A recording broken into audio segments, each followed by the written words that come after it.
Bon, il y a déjà quelques temps, nous avons interpellé nos frères sud-africains par rapport aux agissements qui se déroulent en Afrique du Sud. En tout cas, là, nous sommes encore obligés d'interpeller directement les Africains et les Panafricains pour être témoins de cette situation. C'est-à-dire qu'aujourd'hui, sur la planète Terre, notamment en Afrique, le seul endroit où les Noirs n'ont pas l'autorisation de mettre pied, c'est en Afrique du Sud. Deux enclaves principalement, l'enclave de Orania et l'enclave de Klein-Fontaine. C'est comme ça qu'ils ont nommé ces enclaves.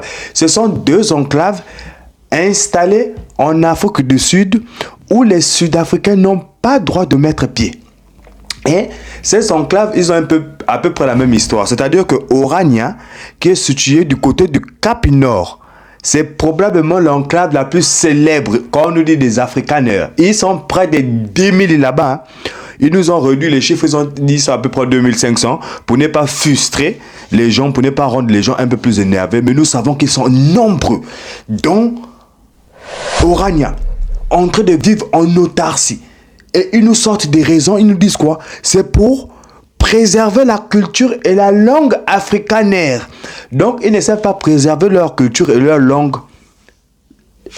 aux Pays-Bas ou en Angleterre chez leurs descendants, chez leurs ancêtres, mais eux, c'est en Afrique. C'est en Afrique, c'est Orania. Pareil aussi pour Klein-Fontaine. Ça, c'est situé près de Pretoria. Fondé en 1994, ils sont aussi là-bas. Là-bas, c'est pour une entreprise privée qui a décidé de récupérer un territoire où ils sont installés. Et il faut remarquer quoi? Qu'en fait, ce genre d'enclave-là, ils sont principalement dans des endroits en Afrique du Sud où c'est blindé de diamants. Ce ne sont pas des enclaves qui ont été créées sur des territoires qui n'ont pas de richesse. Ce sont des endroits qui ont été créés principalement sur des sols fertiles et des sols qui sont blindés de minéraux.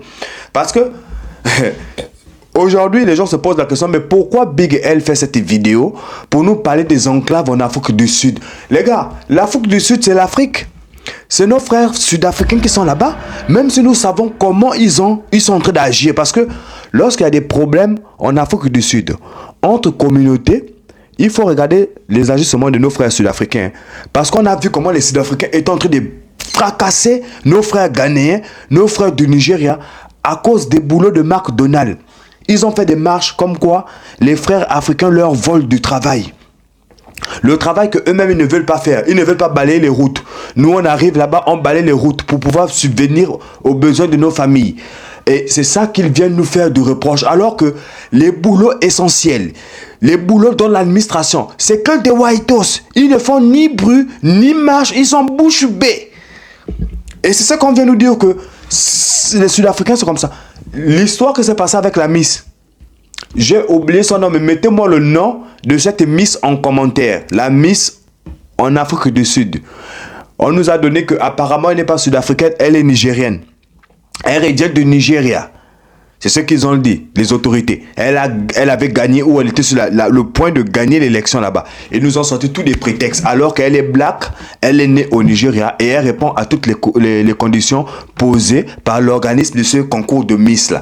Aujourd'hui, elle est accueillie par le Nigeria. Donc en Afrique du Sud, il y a vraiment un problème qu'il faut régler. Il faut vraiment tirer la sonnette d'alarme là-bas en Afrique du Sud. L'apartheid existe encore. Quand on nous parle d'Orania, c'est l'apartheid. Quand on nous parle de Klein-Fontaine, c'est l'apartheid. Et aujourd'hui, les Sud-Africains n'en parlent pas. Ils sont tranquilles, hein, parce que nous ne voyons pas de manifestations par rapport à ça. On nous a juste dit que les autorités municipales de Pretoria ont fait quoi? Ils ont lancé un avis pour surveiller ce qui se passe à Klein-Fontaine. Donc c'est juste ça qu'ils ont fait. Mais en tout cas, ils ne cherchent pas à interdire cela. Nous, on va s'arrêter là pour aujourd'hui. C'était une petite vidéo pour interpeller les frères panafricains. C'était BL/TV. Allez, ciao, ciao pour un prochain programme.